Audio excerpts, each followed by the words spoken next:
안녕하십니까. 사회복지사 1급 시험 대비 인간행동과 사회환경 간단한 오리엔테이션과 1강 강의를 시작하도록 합니다.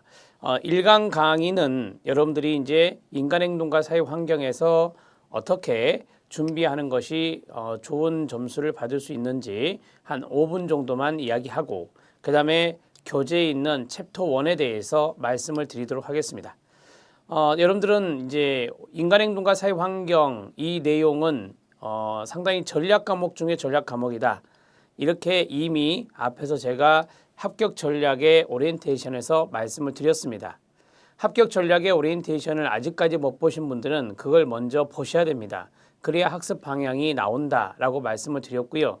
그 다음에 오리엔테이션 강의에서는 많은 내용들을 여러분들이 지금 가지고 있는 교재 앞부분에 있는 내용입니다. 그래서 앞부분에 있는 내용은 제가 이미 오리엔테이션에서 강의를 했다라고 생각을 하고 하지 않겠습니다. 자, 그리고 각 과목마다 앞에 오리엔테이션을 잠깐 5분 정도만 해드리도록 하겠습니다.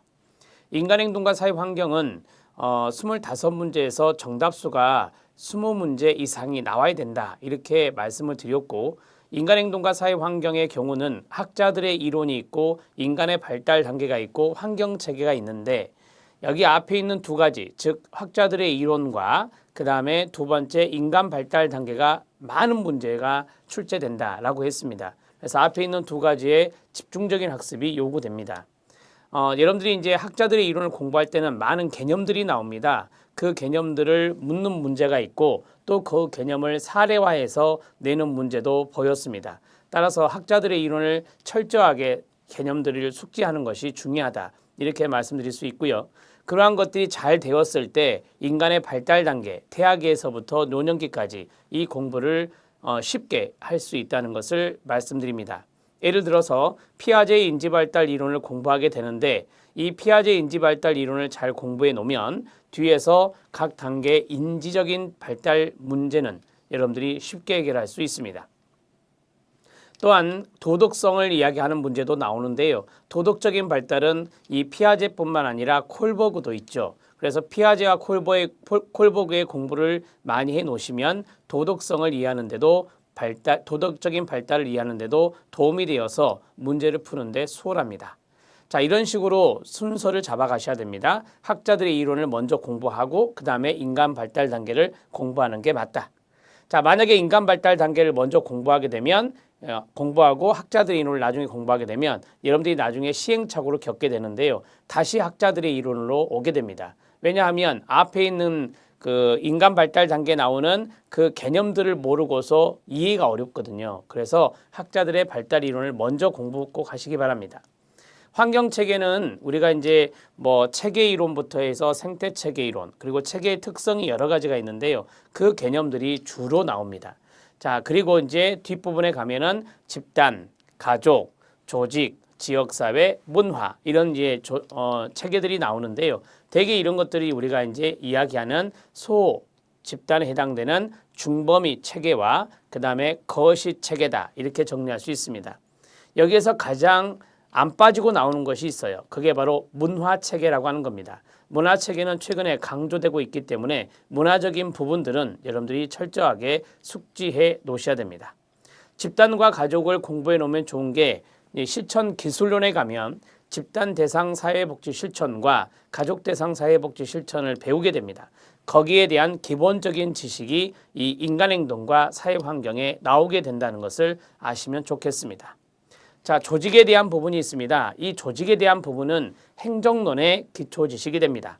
행정론에 보면 이 조직관리라는 부분이 있습니다. 거기에서 어느 정도 조직에 대해서 이해할 수 있는 범위가 이 인간행동과 사회환경에 있다는 겁니다. 지역사회를 공부하게 되는데 지역사회는 지역사회 복지론, 즉 2교시의 마지막 영역에 있는 바로 이 지역사회 복지론의 기초 지식이 될 수 있습니다. 이러한 것들이 바로 이제 1교시가 바로 기초 지식에 해당되는 거잖아요. 인간행동과 사회환경과 사회복지조사론이 기초학문에 해당되기 때문에 이러한 것들을 공부해 놓으면 나중에 2교시와 3교시의 영역에서 어느 정도 이해하는 데 도움이 된다는 것을 말씀드립니다. 자, 정리가 됐습니다. 이렇게 해서 오리엔테이션을 간단히 하고 제1장에 있는 인간의 행동 및 발달과 사회복지 실천입니다.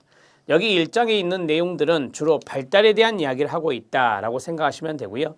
그리고 인간의 행동과 사회환경이라고 하는 이 인간의 발달이라고 하는 이러한 것들이 바로 사회복지 실천에 어떻게 긍정적인 영향을 끼치는가, 그러한 것들을 이야기하고 있음을 여러분들이 이 챕터 1에서 볼 수가 있습니다. 자, 보겠습니다. 제1절에 보면 인간 발달의 개관이 있는데요. 발달의 개념과 원리가 있습니다.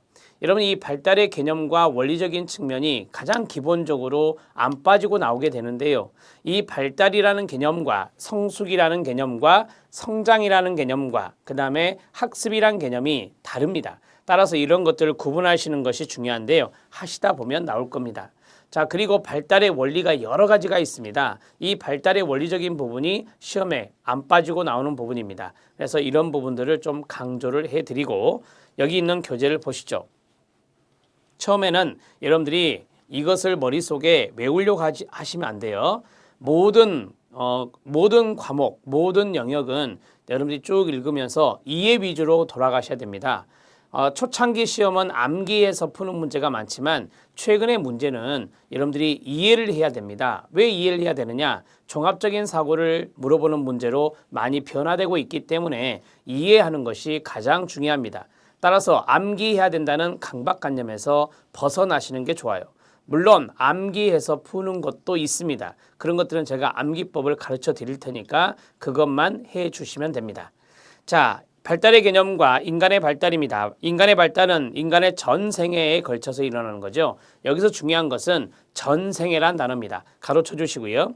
걸쳐 생활 주기에서 나타나는 신체적, 정신적, 사회적 그리고 경험적인 변화를 말합니다. 그래서 우리가 신체적인 발달, 사회적인 발달, 정신적인 발달 이런 말을 쓰는 겁니다.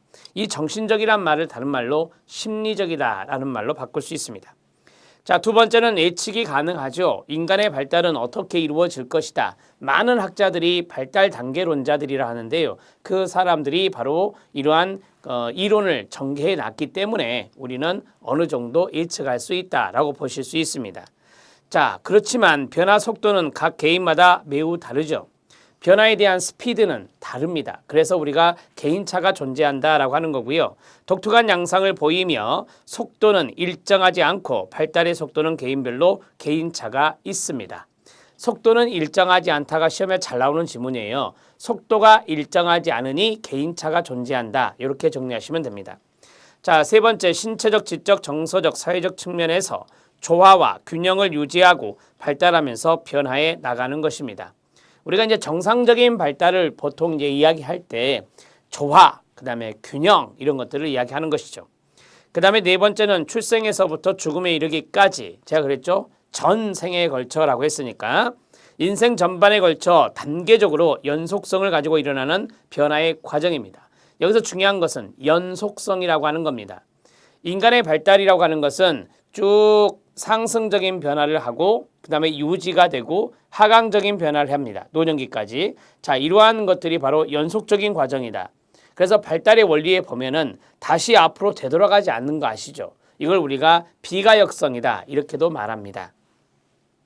자, 밑에 각주가 붙었습니다. 각주 1번을 봐주시면 연속적인 과정으로 태아기에서 노년기의 순으로 진행하며 노년기까지 연속적인 과정이라는 어떤 변화의 과정을 거치게 되는 것이 연속성의 개념이다 말씀드렸고요.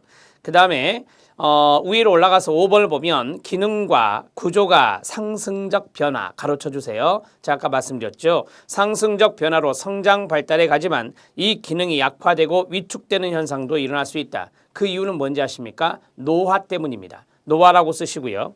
기능과 구조가 상승적으로 변하는 것은 그 기능이 더욱더 발달하는 것이 바로 상승적인 변화의 개념이고 끊어요. 기능이 약화되고 위축되는 것을 우리가 하강적 또는 퇴행적 변화라고 이야기하는 것입니다. 자, 여기까지 이제 발달의 기본적인 개념을 말씀드렸습니다. 뒤에 보면 원리의 이 이야기가 다시 나오거든요. 그래서 제가 여기에서 한 가지만 판서를 하도록 하겠습니다. 자, 디벨롭먼트라고 하는 발달이 있습니다. 이 발달을 우리가 태아기에서부터 노년기까지 연속적인 변화다 이렇게 이야기를 해드렸죠. 자, 태아기에서부터 자, 상승적인 변화를 쭉 이끌어 갑니다. 이게 이제 그림으로 연상을 하시면 도움이 되니까요. 상승적인 변화를 하고 인간의 발달 정점에 올라가는 시기가 언제인지 아십니까? 그게 바로 청년기라고 합니다. 청년기가 바로 인간 신체 발달의 절정에 이르는 시기다라고 하거든요. 그러면 이 시기 동안에는 청년기 때는 노화가 일어나지 않죠. 그래서 이것이 유지된다. 즉 안정이 이루어진다라고 하는 것입니다. 자, 그리고 이제 청년기 다음이 중년기입니다. 중년기 때부터 노화가 시작이 되거든요. 그래서 노년기까지 이루어지는 거예요. 이것이 바로 무엇입니까? 네, 하강적 변화다. 자, 여기 하강을 다른 말로 이제 퇴행이라고 하는 겁니다. 퇴행. 그러니까 퇴화, 노화로 인한 퇴화라는 개념으로 생각하시면 됩니다. 거슬러 올라가는 게 아니라 퇴행한다라고 하는 것입니다. 퇴행은 퇴화의 의미다. 노화로 인한 퇴화의 의미다. 이렇게 정리를 해 주시기 바랍니다. 자, 그러면 여기에서 키워드를 동그라미 쳐보면 자, 여기는 상승적인 변화가 됩니다. 상승적인 변화가 되고 여기는 하강적 변화, 퇴행적 변화, 퇴화를 이야기하는 것입니다. 그 다음에 여기에 안정이라고 하는 것이 있습니다. 따라서 발달이라고 하는 것은 안정적인 부분도 있고 그 다음에 변화적인 부분도 있다. 그런데 이 변화적인 부분에 상승적인 부분과 그 다음에 하강적인 부분이 있더라라고 하는 것을 정리하시면 되겠습니다. 자, 간단하게 도식화해서 말씀을 드렸습니다. 발달의 개념적인 부분이죠. 자, 인간 발달에 영향을 미치는 요소를 보겠습니다. 생물학적 요소, 영향을 미치겠죠. 유전적인 부분입니다. 심리학적 요소, 영향을 미치겠죠. 정신적인 부분입니다. 환경적 요소와 사회문화적 요소, 한마디로 하면 환경입니다. 인간의 발달은 환경의 영향을 받을 수밖에 없다는 것 기본적으로 알고 계실 겁니다. 자, 인간이 지배할 수 없는 기질이나 유전자가 있는데 DNA를 말하는 거죠. 주로 육체적 발달을 주도하는 요인이 됩니다. 심리학적 요소를 보면 심리적 기능은 인간들에게 적용되는 내적 또는 상호작용, 내적이란 단어가 중요한 거예요. 내적에 동그라미 치고 상호작용의 과정으로서 인생 발달 단계를 통해 변화가 가능합니다. 자, 두 번째 인간 발달의 상호작용, 1차적, 2차적 생활 경험, 문화적, 사회 요소들의 영향을 받게 됩니다. 자, 이거는 제가 그림을 그려드릴게요. 환경적 요소와 사회 문화적 요소가 있는데요. 환경적인 부분이 이제 학습과 연관성이 있습니다. 사회화라고 하는 거. 학습과 사회화와 관련된 가족이나 학교나 직장과 같은 사회문화적 요소들이 영향을 주게 됩니다. 여러분, 이 가정교육이 바로 사회화의 과정입니다. 그래서 가족이라고 하는 것이 사회화 기능이 있습니다. 기본적인 과정은 학습과 사회화에 의해서 이루어지게 되는 것입니다. 자, 그러면 각주 한번 보시죠. 각주의 2번은 학습이고 3번은 사회화가 되겠습니다. 2번을 보면 학습이라고 하는 것은 경험과 훈련에 의해서 이루어지는 겁니다. 경험과 훈련에 의해서 가치관, 태도 등을 형성해 가면서 기술을 습득하고 지식을 얻는 과정이 바로 학습이다라고 합니다. 그 다음에 사회화입니다. 사회화는 개인이 자기가 속한 사회적 집단, 즉 가족이나 지역사회 등의 그 구성원이 되는데요. 구성원으로서 자연스럽게 동화되어 가는 겁니다. 동화되어 가는 과정에 가로쳐 주시고요. 그 안에서 통용되는 사회적 기대나 관습이나 가치나 신념이나 역할이나 태도 이런 것들을 배우는 것입니다. 가정교육이 잘 됐다 그러면 사회적 규범에 합치되게 우리가 사회화가 이루어지게 됩니다. 이 가정교육이 잘못되면 이 문제 가정에서 즉 결손 가정, 우리가 좀 오래된 말로는 결손 가정이라 하지만 문제가 있는 가정에서 이러한 것들이 가정교육이 잘 이루어지지 않으면 사회화에 실패를 하게 됩니다. 그래서 여러분들이 아는 대로 일탈행동 이런 것들을 하게 된다는 것을 알고 계시죠. 그래서 그 사회에서 기대하는 관습이나 태도, 문화적인 부분이 되겠죠. 그러한 것들을 배워나가는 과정이 바로 사회화라고 하는 겁니다. 이 화자가 될 화자를 쓰는 거니까 과정적인 측면이라고 보시면 되겠습니다. 자, 됐고요. 실력 따지기가 있는데 한 가지 그림을 그리고 또 넘어가겠습니다. 우리는 인간에 대한 발달 체계를 좀 보면 인간은 발달 체계가 대표적으로 세 가지가 있다라고 합니다. 자, 생물학적인 요소가 있다라고 했어요. 생물학적 요소가 있다라고 했는데 이것을 우리가 육체적, 신체적인 부분이다 이렇게 말하죠. 그 다음에 두 번째가 이 정신적인 부분이다라고 했습니다. 정신적인 부분이 바로 무엇입니까? 심리적인 부분이다라고 말할 수 있습니다. 그 다음에 세 번째가 환경적인 부분이 있습니다. 환경적인 부분은 무엇입니까? 네, 이것은 바로 사회문화적인 부분이 됩니다. 사회문화적인 부분이 되는데요. 자, 이 세 가지 주체가 서로 따로 존재하지 않고요. 서로 영향을 주고받는 것입니다. 자, 그러면 그림을 어떻게 완성하면 되냐? 서로 영향을 주고받는다 그랬으니까 이런 식으로 그려나가면 되겠죠. 이런 식으로 인간은 발달적인 측면에서 서로 영향을 주고받고 있다. 자, 정리가 됐죠? 어려운 부분 아니에요. 생물학적인 부분, 신체적인 부분에 문제가 발생하면 여기 두 가지가 영향을 받게 되고 심리적인 부분에 문제가 되면 여기 두 가지의 영향을 끼치게 되고 환경적인 부분에 문제가 되면 여기 두 가지의 영향을 끼치게 된다는 겁니다. 그게 바로 인간의 발달과 연관성이 있는 것이다. 이렇게 정리하시고요. 우리가 이걸 서로 서로 왔다 갔다 하고 있는 것을 상호작용이라고 하죠. 그래서 발달은 상호작용적인 영향이 있다. 이렇게 정리를 하시면 되겠습니다. 자, 이제 인간 발달의 기본 전제에 대해서 해보죠. 발달은 모체 내에서 수태되었을 때, 자, 우리가 이제 그 임신이 되었을 때라고 하는 거죠.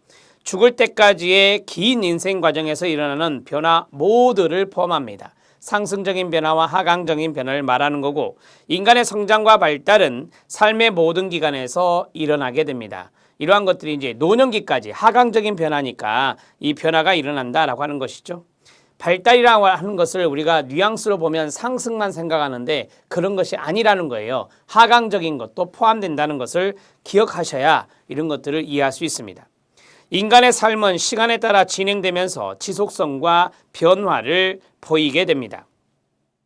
과거에 이루어진 발달로 이미 형성된 구조 속에 현재의 경험이 융합되어서 변화가 일어나므로 인간의 발달에는 지속성이 있어요. 이 지속성을 다른 말로 연속성이라고도 말할 수 있습니다. 변화가 있다고 보아야 됩니다. 이러한 지속성과 변화에 기여하는 과정을 파악하는 것이 인간 발달을 이해하는 데 도움이 되겠죠. 여러분들이 클라이언트를 만났다. 그 클라이언트가 예를 들어서 청소년이다.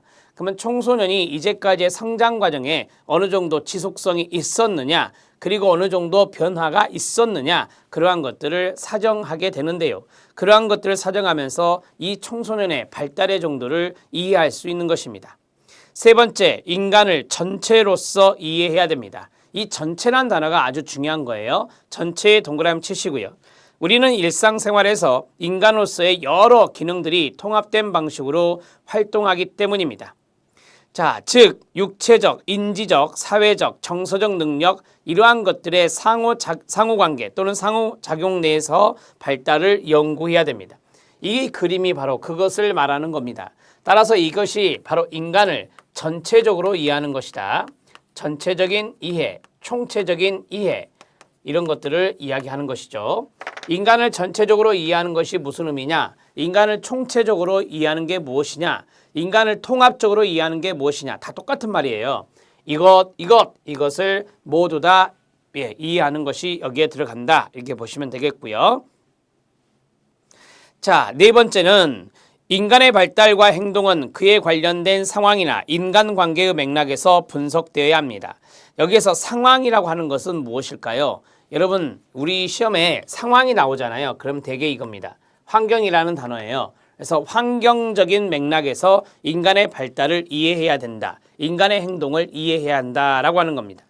인간은 환경에 적응하는 고도의 능력이 있어서 인간의 행동 양식이나 변화는 흔히 그것이 일어난 물리적, 사회적 상황을 반영하고 있기 때문에 그렇습니다.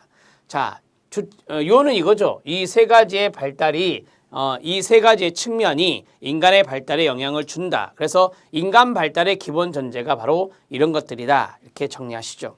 자, 세 번째 보면 인간 발달의 원리가 있습니다. 보시면 오른쪽에 아이콘이 많이 붙었죠. 그만큼 여러 번 나왔다는 겁니다. 이런 것들을 좀 잘 정리하셔야 됩니다. 이제 인간 발달의 원리 이번 강의에서 아마 가장 중요한 부분이라고 보실 수 있는데요. 자, 인간 발달의 원리의 첫 번째, 발달은 변화를 포함한다라고 했습니다. 발달은 전생에 걸쳐서 이루어지는 변화의 과정으로 신체적, 심리적, 행동상의 변화 모두를 포함하는 것입니다. 자, 여기에서 보면 신체, 1번 신체, 점, 심리, 점, 그 다음에 행동, 점, 그 다음에 환경 등 하면 되겠죠. 여러 가지 것이 있으니까 자, 그러한 변화, 이것 등의 변화를 의미하는 것이다. 그러한 것들이 바로 발달의 원리의 첫 번째입니다. 두 번째는 발달 양상은 예측이 가능하다라고 했습니다. 앞에서 말씀드렸죠. 출생 전후의 환경 조건에 의해서 지체될 수도 있고요. 부분적으로 촉진될 수도 있습니다. 자, 간단하게 서브노트를 만들어 가시면 좋겠네요. 예측이 가능하다 이렇게 보시면 되고, 세 번째는 발달은 일정한 방향으로 진행됩니다. 발달은 상부에서 하부로, 중심에서 말초로 이루어지는 것입니다. 몸통에서 사지가, 중심에서 말초입니다. 발달은 전체 활동에서 특수 활동으로 이루어집니다. 여러분, 제가 시험에 나왔던 것은 밑줄을 쳤습니다. 물론 좀 중요한 것도 밑줄이 쳐져 있고요. 밑줄 친 부분을 유념해서 봐주시라는 겁니다. 자, 몸통에서 발달이 시작해서 사지로 간다고 그랬죠. 몸통을 움직이면 체간이 움직임으로써 전체 활동이 이루어지는 겁니다. 자, 만약에 사지로 가면 이 사지에 해당되는 것만 움직이게 됩니다. 이게 특수활동이 되는 거죠. 자, 이는 근위인 몸통에서 원위인 손발로 발달이 이루어지는 것과 맥락을 같이 합니다. 자, 정리하면 일정한 순서와 방향이라고 합니다. 일정한 순서와 방향이라고 합니다. 일정한 순서와 방향, 이것을 우리가 바로 발달의 원리에서 중요하게 생각하는데요. 자, 여러 가지를 좀 다 쓰면 상부에서 하부로 이루어지고, 이 순서 바꿔서 낸 적이 있습니다. 중심에서 말초로 이루어지고, 자, 중심이라고 하는 것은 여기잖아요. 따라서 심장 부위에서 가까운 부분이라 근위부라고 합니다. 근위에서 원위, 뭘 원자를 써서 원위적으로 이루어지고요. 하나 더, 자, 전체 활동에서 특수 활동으로 이루어진다. 전체 활동에서 특수 활동으로 이루어지는 것이다. 이렇게 정리하시죠. 일정한 순서와 방향이 있다는 것 잘 알아놓으세요. 구체적으로 소술에서 출제한 적이 있습니다. 자, 그 다음에 네 번째, 발달에는 결정적 시기가 있습니다. 발달에는 어느 시기에나 가능한 것이 아닙니다. 발달 영역에 따라서 가장 용이하게 이루어지는 최적의 시기가 결정적 시기라고 하는데요. 자, 인지 발달은 17세에서 18세에 최고조가 된다고 합니다. 이러한 신체적인 측면, 인지적인 측면 여기에서 가장 결정적으로 발달하는 시기가 있다라고 하는 것인데요. 네 번째, 그것을 우리는 결정적 시기라 한다. 또는 최적의 시기라 한다. 이렇게 정리하시면 되겠습니다. 자, 정리가 됐고 다섯 번째 들어갑니다. 모든 발달 단계 또는 발달 시기마다 그 시기에 대한 사회적 기대가 있습니다. 사회적 기대에 가로쳐 주시고요. 사회적 기대를 갖고 있는 부모 및 교사들은 각 시기의 아동들이 환경에 잘 적응해 가기 위하여 할 발달적인 변화, 이루어야 할 발달적인 변화와 발달 과업이 무엇인지 알고 이를 지도하는 과정에서 영향을 미쳐야 됩니다.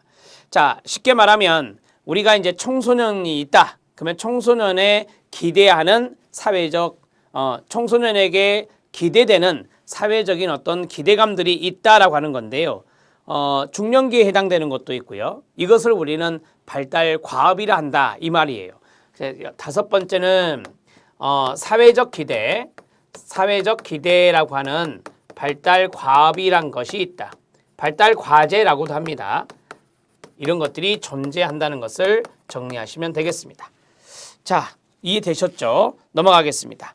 발달은 점성성을 갖는다라고 했어요. 시험에 잘 나온 단어 중에 하나죠. 에릭 에릭슨이 제시한 것입니다. 점성의 원리라고 하는데요. 이전에 이루어진 발달의 기초 위에서 다음 단계의 발달이 이루어지는 것입니다. 발달은 특히 이전 단계의 발달들이 함축이 되어서 전반적으로 영향을 미친다는 원리입니다.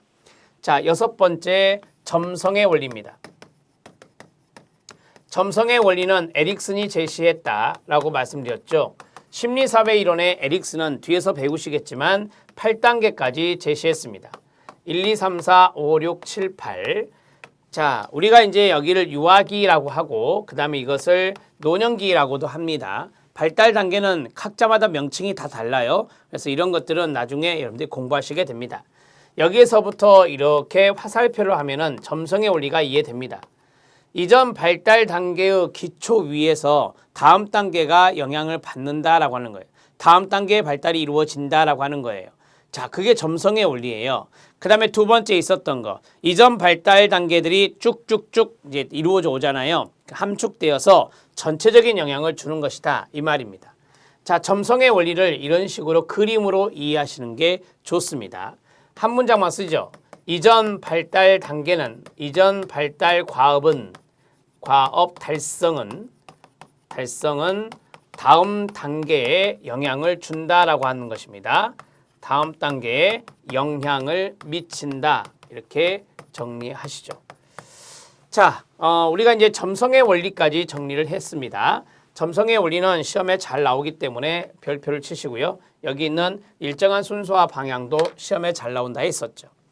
자, 그 다음에 7번을 보면 개개인의 발달 과정을 비교해 보면 개인차가 있다라고 했습니다. 앞에서 설명했었죠. 개인차가 존재한다라고 하는 것입니다. 이 개인차가 존재하는 것을 이제 다른 의미로 일정한 속도라고 했죠. 발달 속도는 일정하지 않다. 발달 속도는 일정치 않다. 이렇게 정리하시면 되겠습니다. 자, 이 원리 말고도 또 있습니다. 뒤에 보면 또 나오니까 나오면 보강을 해드리도록 하겠습니다. 네 번째입니다. 인간 발달 단계와 발달 과업 편하게 보시면 되는데요. 발달 과업 대신에 발달 과제를 쓸 수 있다라고 했습니다. 1번에 보면 발달 단계는 발달상에서 어떤 과제의 성취와 특정한 측면의 발달이 강조되는 삶의 기간을 말합니다. 자, 각 발달 단계는 고유한 특성이 있습니다. 특징이 있어서 그 이전이나 이후 단계로부터 구분이 되는 겁니다. 그래서 발달 단계론자는 각 단계마다 발달의 특성이 다 다르다, 독립되어 있다 이렇게 본 거고요. 자, 세 번째, 발달을 위한 방향이 있고 일정한 순서와 방향이 있고, 그 다음 새로운 단계는 그 이전의 단계까지 이루어지는 발달을 바로 통합하는 겁니다. 그러니까 이전의 단계들이 다 함축되어서 여기에 영향을 끼치는 거죠. 전체에. 이걸 우리가 점성의 원리다 이렇게 설명했습니다. 자, 그 다음 네 번째 들어갑니다. 네 번째는 사회복지 현장에서 문제 해결을 위해 프로그램이나 서비스를 고안할 때 발달 단계에 입각해서 접근한 것이 매우 유용하는데요. 자, 우리가 청소년을 대상으로 문제 해결을 위해서 프로그램이나 서비스, 프로그램을 개발한다.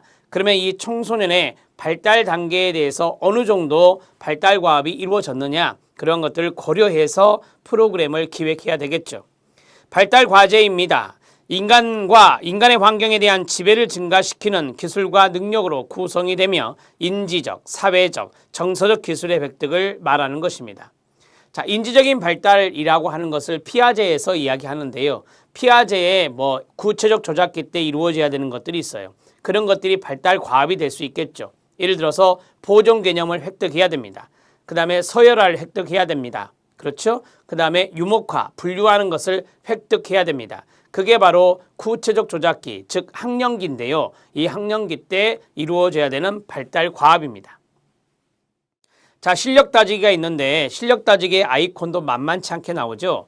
이 실력 따지기에 해당되는 부분들이 앞에서 말씀드렸던 발달과 그 다음 성장과 성숙과 학습의 차이를 비교하는 것입니다. 자, 거기를 보시면 성장, 성숙, 학습의 개념이 쭉 나왔습니다. 제가 앞에서 발달은 정의를 했기 때문에 발달은 이야기를 하지 않고요.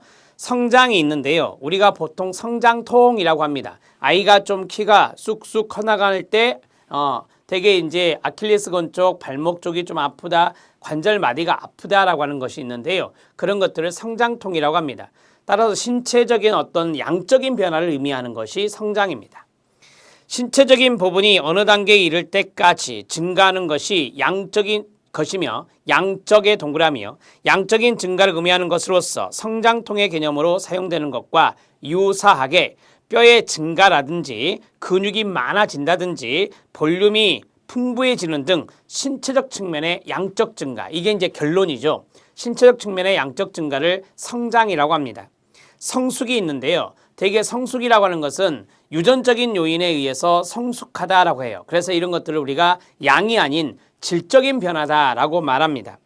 대개 유전적인 요인에 의해서 신체적인 변화 중에도 기기, 앉기, 서기 등과 같은 운동 기능이나 피부가 외부 자극에 민감하게 변화하거나 눈동자의 움직임이 활발해지는 등의 감각기관과 뇌분비성의 변화, 되게 호르몬이죠. 뇌분비성의 변화에 의해서 생기는 신체 기능이 유능하게 되어지는 것을 우리가 성숙이라고 합니다. 신체 기능이 유능하게 된다. 그래서 우리가 이것을 바로 질적인 변화다, 이렇게 이야기하는 것입니다.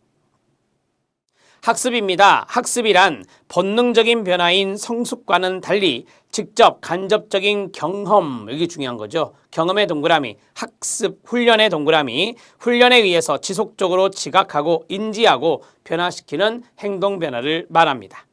자, 결론적으로 다음과 같이 약수를 할 수 있습니다. 거기에 별표 쳐주시고요. 성장은 연령 증가에 따라 자연스럽게 발생하는 신체적 측면의 양적 변화, 거기에 가로. 그 다음에 성숙은 성장을 기초로 해서 나타나는 그 다음 가로 신체 내부의 생리적, 생화학적인 질적 변화를 말합니다. 그 다음 가로 닫고요. 학습입니다. 외부 환경이나 경험에 의해서 비교적 지속적인 행동의 변화인데요. 경험과 학습이 중요합니다. 성숙은 경험과 학습이 없고 학습은 경험과 훈련이네요. 경험과 훈련이 이루어지는 게 학습입니다. 발달은 인간의 신체, 심리, 사회적 요인 간의 상호작용을 통해 전생에서 걸쳐서 일어나는 성장이나 성숙이나 노화의 과정, 이런 것들을 우리가 발달이다, 이렇게 말할 수 있습니다. 이 발달 안에 이 많은 개념들이 포함되어 있다는 의미로 생각하셔도 되겠습니다. 자, 정리를 하면 우리가 이제 성장을 먼저 했어요. 간단하게 정리하면 신체적인 양적 변화다, 이렇게 정리했고요. 신체적인 양적 변화다. 그 다음에 성숙이란 것이 있습니다. 성숙은 유전자, 그 다음에 뇌분비선 등의 영향입니다. 그리고 이것은 질적인 변화다라고 했습니다. 질적인 변화다. 이 질적인 변화가 바로 이제 생리적인 측면, 생화학적인 측면, 생리적이거나 생화학적인 측면에서 나타나는 신체의 질적 변화를 성숙이라 합니다. 자, 학습이라고 하는 것이 있는데요. 이거는 훈련에 의한 건지 아시죠? 훈련에 의한 것이고 그 다음에 경험에 의한 것입니다. 훈련과 경험에 의해서 변화가 이루어지는 것을 우리가 학습이다라고 말해요. 자, 조심해야 될 것은 성숙이라고 하는 것은 경험이라든지 그 다음에 훈련이라고 하는 것들과는 관련성이 없다, 이런 식으로 정리가 이루어지면 좋겠죠. 자, 정리가 됐습니다. 세 가지 구분하시고요. 발달은 앞에서 정리했으니까 정리하지 않겠습니다. 자, 그 다음에 실력 따지기 내용을 봐주시기 바랍니다. 발달의 원리가 많이 있네요. 지금 여기에서 제가 몇 가지 써드렸는데, 자, 나오지 않은 것을 같이 읽으면서 필기해 보도록 하겠습니다. 자, 분화와 통합의 과정이라고 나오죠. 분화와 통합의 과정이다. 분화만 이루어지는 것도 아니고 통합만 이루어지는 것도 아닙니다. 분화와 통합의 과정.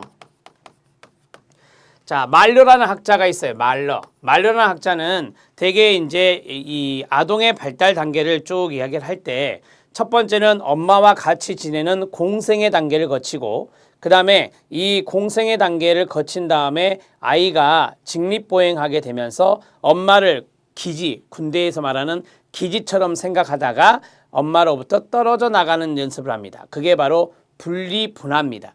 그리고 그 아이는 나중에 성장하면서 성숙된 하나의 인격체로, 그리고 신체적인 측면이나 심리적인 측면이나 그 다음에 사회적인 측면에서 완숙된 인간으로 성장하게 됩니다. 그러한 것들을 우리가 발달의 측면으로 볼 수 있거든요. 따라서 분화되면서 통합도 이루어지는 과정이라고 정리하시면 됩니다. 이해만 하세요. 자, 개인차가 있고요. 유전과 환경의 상호작용이 있습니다. 9번째, 인간의 발달은 유전적인 측면도 있고 그 다음에 환경적인 측면도 있다는 것을 알 수 있죠. 그래서 유전과 환경의 상호작용이다 이렇게 보시는 거예요. 자, 계속하죠. 연속적인 과정이다 라고 했습니다. 제가 앞에서 말씀드린 대로 태아에서부터 노년기까지의 연속적 과정이다 이렇게 말씀드렸죠. 자, 연속적 과정을 도식화해 보면 태아기에서부터 노년기까지입니다. 자, 이것이 다시 되돌아가지 않습니다. 되돌아가지 않습니다. 이것을 우리가 비가역성이다 이렇게도 말해요. 자, 리버스가 안 되니 비가역성이다 이렇게 정리할 수 있겠습니다. 자, 정리가 됐고요. 그 다음에 결정적 시기, 일정한 순서와 방향, 점성의 원리 다 했던 거죠. 연령이 증가하면 발달 경향에 대한 예측이 점점 어려워진다라고 했습니다. 여기에 보면 예측이 가능하다라는 말이 있죠. 그런데 연령이 발달하면 발달할수록 환경의 영향을 많이 받기 때문에 예측이 쉽지가 않다라고 합니다. 자, 연령이 증가하게 되면 환경 영향 정도가 커집니다. 환경 영향 정도가 커집니다. 그런데 이 환경이 어떤 환경이 될지는 알 수 없죠. 그래서 이럴 때 예측이 발달 경향에 대한 예측이 어렵다라고 하는 겁니다. 발달 경향에 대한 예측이 어렵다. 예측이 가능하다 해도 맞고요. 연령이 발달하면 할수록 환경의 영향을 많이 받아서 발달의 경향이 예측하기 어렵다라고 해도 맞고요. 두 가지로 정리하시면 되겠습니다. 자, 그 다음에 밑에 보시면 인간의 발달의 원리는 이렇게 쭉 나왔는데요. 1번부터 8번까지 나오고 또 1번부터 9번까지 나왔는데 이것은 제가 약간 좀 풀어서 드린 겁니다. 한번 보시죠. 인간 발달 원리는 분화와 통합의 과정을 이룹니다. 인간 발달이라고 하는 것이 분화와 통합의 과정을 거쳐서 후에 통합 과정이 이루어지게 된다. 이게 이제 말러가 말한 분리와 개별화의 개념입니다. 자, 그 다음에 개인차가 존재하고요. 인간의 발달은 유전과 환경 각각에 의해서만 변화가 일어나는 것이 아니라 유전과 환경의 상호작용에 의해서 발달이 이루어지는 겁니다. 연속적인 과정이고요. 비가역적인 변화라 그랬습니다. 일정한 순서와 방향이 있는 것이 인간의 발달 원리고 결정적 시기가 있다고 했는데 자, 즉 최적의 시기가 있다라고 하는 것입니다. 그 다음에 점성의 원리고요. 예측하기 힘들다고 했는데 여기에서는 두 가지로 기억할 필요가 있습니다. 예측이 가능하다라고 하는 측면이 있고 둘째, 예측하기 힘들다라는 측면의 개념인데 자, 이는 전제 조건으로 증가하는 연령인데 전제 조건이 이제 증가하는 연령이에요. 연령이 증가한다라고 하는 측면이 나오면 예측하기 어려워진다라는 측면으로 생각하라 이 말이죠. 연령이 증가하면 증가할수록 발달의 경향을 예측하기 힘들다는 것으로 이해하시면 되고 왜요? 이 연령이 증가하면 환경의 영향을 많이 받기 때문입니다. 그 외에도 비가역성, 기초성이라는 게 있습니다. 비가역성은 여기서 말씀드렸고요. 자, 기초성이라고 하는 것은 뭐냐면 이 단계의 기초에서 그 다음 단계가 발달한다라고 하는 거예요. 그래서 12번이죠. 12번은 기초성이 있다. 자, 이 기초성이라고 하는 것은 그 전 단계에 기초하여 다음 단계가 발달한다라고 하는 측면이에요. 그래서 이것도 점성의 원리와 맥락을 같이 합니다. 점성의 원리와 맥락이 유사하다 이렇게 보시면 되겠습니다. 자, 인간의 발달의 원리를 있는 대로 죄다 써드렸습니다. 이 중에서 이제 엉뚱하게 말을 바꾼다든지 뒤집은다든지 이렇게 하면 이것은 틀린 지문이 되겠죠. 발달의 원리를 이런 식으로 알아두시기 바랍니다. 자, 두 번째입니다. 인간행동 및 사회환경의 지식과 사회복지 실천의 연관성입니다. 자, 종종 뜸하게 나오는데요. 인간행동의 이해와 사회복지 실천 과정에서 첫 번째부터 중요합니다. 인간행동과 발달에 대한 정확한 지식과 이해는 사회복지 실천 과정에서 그렇죠. 자료 수집과 사정이라는 단계가 있습니다. 그때 결정하는 데 유용하고요. 우리가 이제 이렇게 써보죠. 인행사, 이건 시험에 많이 나왔던 지문이니까 인행사 지식 이렇게 쓰겠습니다.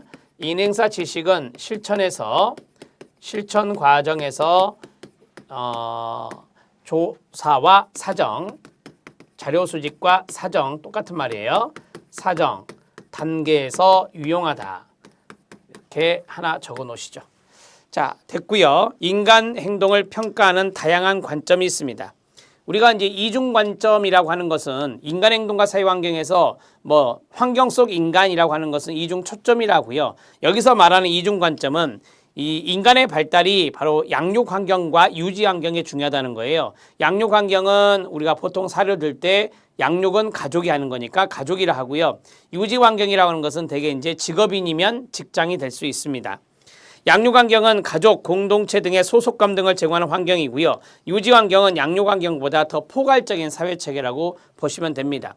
뭐 지역사회도 될 수 있고 조직도 될 수 있고요.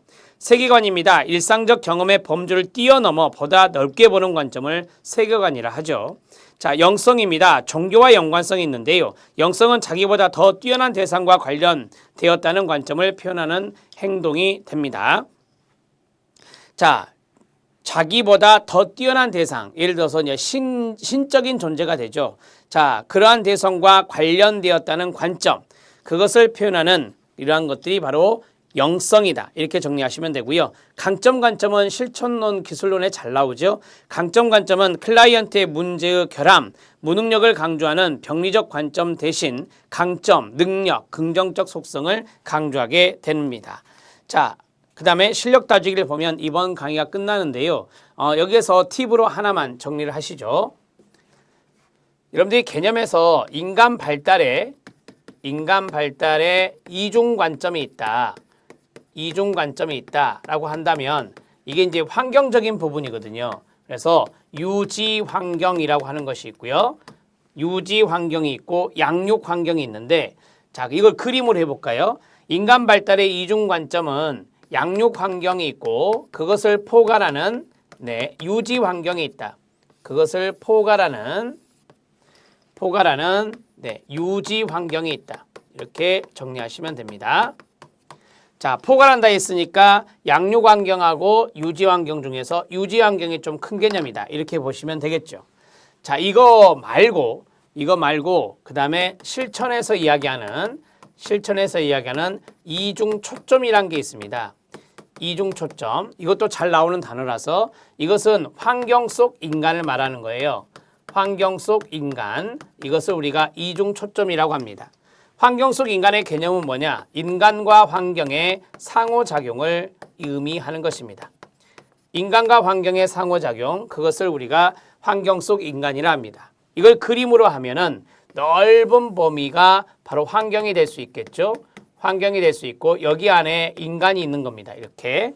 자, 그러면 여기에서 환경과 인간의 상호작용이라 했으니까 이렇게 긴밀히 상호작용 표시를 하면 되겠죠. 이게 바로 실천에서 말하는 듀얼 포커스라고 하는 이중 초점이다. 이렇게 정리하시죠. 자, 실력 따지기 들어가도록 하겠습니다. 인간 발달 이론이 사회복지 실천에 미치는 긍정적 영향이 있고요. 밑에 보면 인간 발달 이론의 유용성에서 인간 발달 이론의 사회복지 실천에 대한 기여가 있습니다. 위아래가 비슷한 개념이라고 생각하시면 됩니다. 자, 1번부터 8번까지가 있고 밑에는 1번부터 11번까지가 있습니다. 이거는 절대 외우는 게 아니라 머릿속에 이해하시면 됩니다. 발달의 각 단계에서 수행해야 될 과업이 무엇인지 설명해 줄 수 있습니다. 발달 과업이죠. 밑줄. 그 다음에 발달을 구성하는 다양한 신체, 심리, 사회적 요인을 알 수가 있나요? 네. 신체, 심리, 사회적 요인 밑줄 쳐주시고요. 특정 발달 단계에서 특징적으로 나타나는 발달적 요인을 알 수 있나요? 네.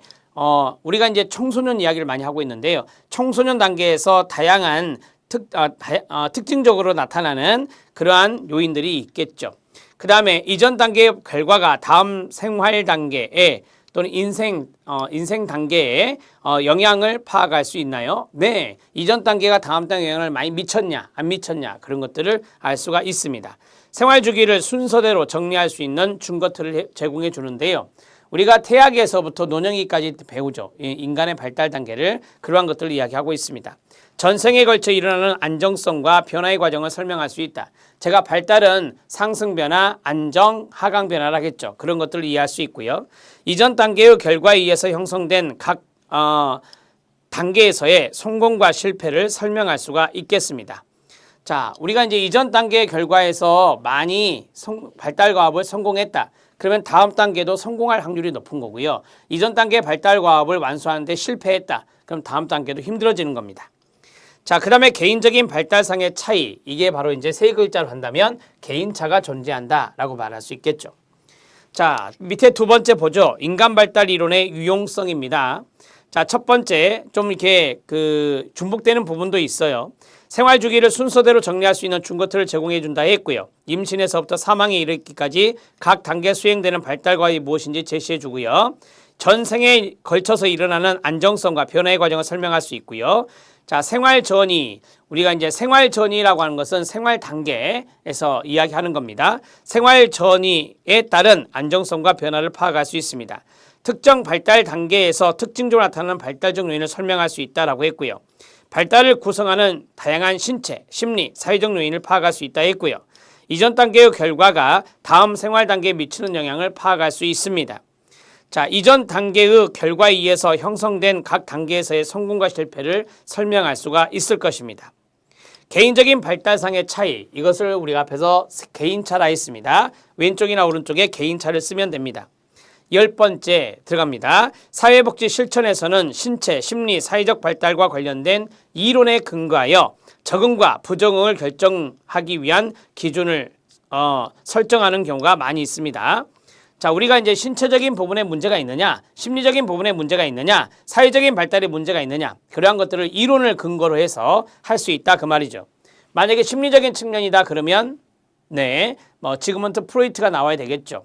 사회적인 부분이 나온다. 그럼 환경적인 부분을 고려한 사람이 되겠죠. 에릭슨이 여기에 들어갈 수 있습니다. 자, 11번째입니다. 인간 발달 이론은 사회복지 실천의 원조 과정 중에 말씀드렸죠. 조사와 사정 단계에서 유용하다. 이렇게 설명해 드렸습니다. 자, 마지막에 있는 실력 따지기는 여러분들이 쭉 읽어보면서 충분히 이해할 수 있는 거예요. 제가 앞에서 판사한 내용들이 적지 않네요. 이런 것들을 잘 적어주시면서 복습용으로 활용해 주시기 바랍니다. 자, 지금까지 인간행동과 사회환경의 제1강 강의였습니다.